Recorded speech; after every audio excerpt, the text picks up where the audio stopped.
I want to tell you about the law of attraction in a way that you probably did not hear about before. I'm going to talk about it from the physics perspective. And I have a few gadgets here to show you what exactly I mean by that. So, you all know when people measure the electrical activity of the brain and heart, and depending on your emotional state, those wave patterns can be quite different. Actually, computers can recognize your emotional state depending on what the pattern is. These patterns, these waves, are not limited to our body. They extend into space. And if you would measure this around your body, this is how that would look like. You would see this electromagnetic field, like donut shaped, that is extending really strongly several feet from you, but theoretically into infinity. So brain and heart are the dominant sources of this, but the heart is the main one, about 5,000 times stronger than the brain. Now, why is this important, and how does this feed into the law of attraction? First, waves do reflect. They exhibit one property that we call reflection. So if I kick a wave or pulse from one side, they go, they kick another side, and they come back. But there's another physics phenomenon. It's called interference. When two waves come together, they both combine so that they either reinforce one another or they cancel one another. You can see how that can play into our interactions with other people. So here we have two people with their own toroidal fields, and those waves are combining, they are interfering, they're affecting one another. This is why you can recognize good or bad vibes when you walk into a room. So first one was reflection, second one was interference, and the third is called resonance. This is the most interesting one probably. So what I have here is 3 or 4 tuning forks really. I'll show you what frequencies they are at. So the first one, the second one, and the third one. Here's the other one picking on this one when I kicked it. In any case, this one has particular frequency that matches one of these 3. And see what happens. Only this one. These guys do not mind. And I can even kick here, but it's still this one that vibrates. So why am I saying this? Because you are the source of electromagnetic waves. You are emitting them into the space. And whatever frequency you are emitting at, that's also the frequency that you are receiving the waves from.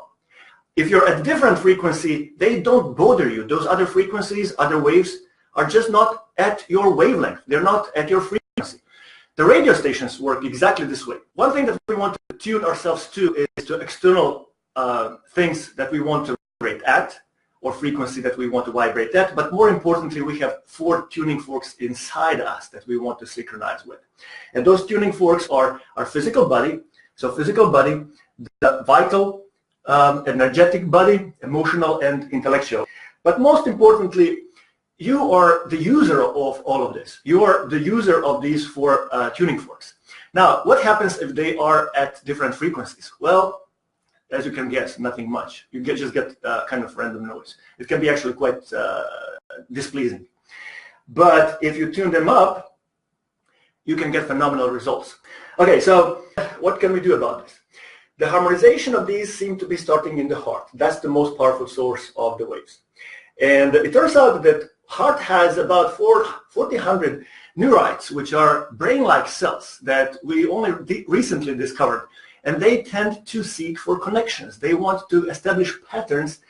And if they do, and they do when you repeatedly use them, you are going to create something like antenna that is going to pick up the frequencies that you want to vibrate at.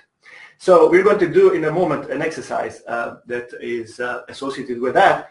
But it turns out that it takes about 72 hours for these connections to establish the way you want them. So be patient. This is just an exercise, and keep doing it afterwards. So there are 3 steps to it, and I learned this from Greg Braden recently at this wonderful conference called Science and Spirituality in Canada. So the first one is to shift your awareness to your heart. Try to be aware of your heart, of its pulsing.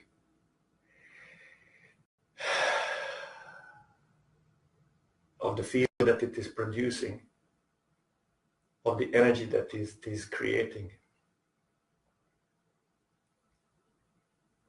And touch your heart. Actually, that will help a lot. If you use your hand and touch your heart, this is actually what people do when they do the Namaste greeting. Touch your heart. It does help to establish connection. The second step is to be aware of your breathing.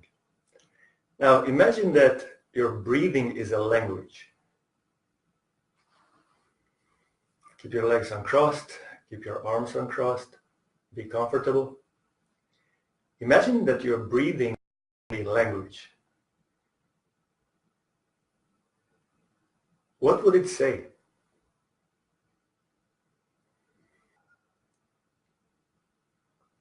And then feel your feelings, the third step. Feel exactly what you're feeling now. And whatever it is, embrace it.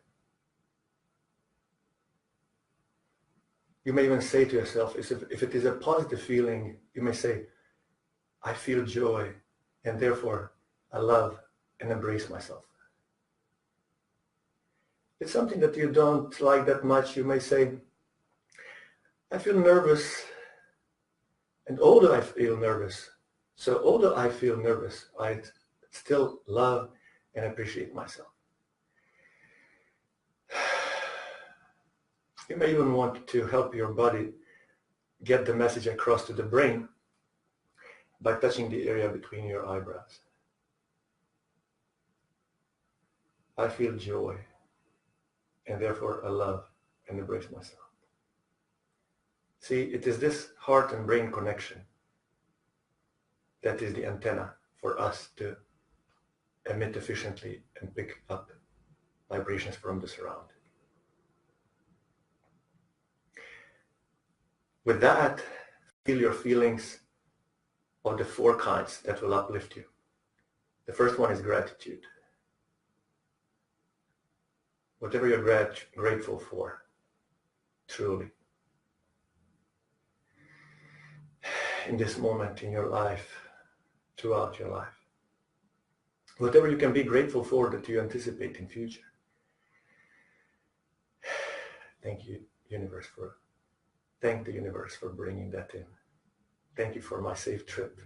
Thank you for seeing the family soon. After that, feel the appreciation for the life, for your life, for the situation that you're in, for this moment.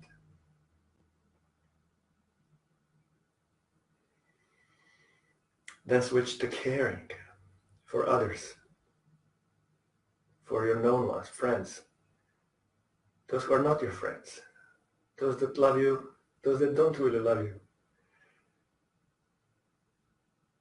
Show them your compassion. That's the fourth step. Bring your caring into compassion.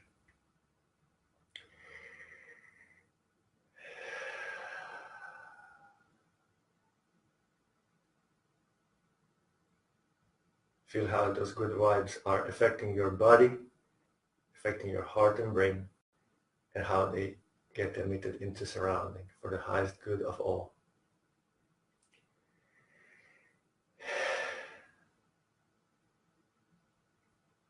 All right, well, that certainly put me into a different state. I hope the sound was not too quiet for that aspect of it. So, yeah, you can do sort of things synchronizing with other people. And if you liked these physics analogies for our life circumstances and our life success, you can join me at naturemyteacher.com. I am still building that website, so you will find a meetup site there. If you connect, I'll keep you posted about our events. With that, you stay great, and I wish you a phenomenal day. I wish myself a great trip, and I'll see you next time. Take care.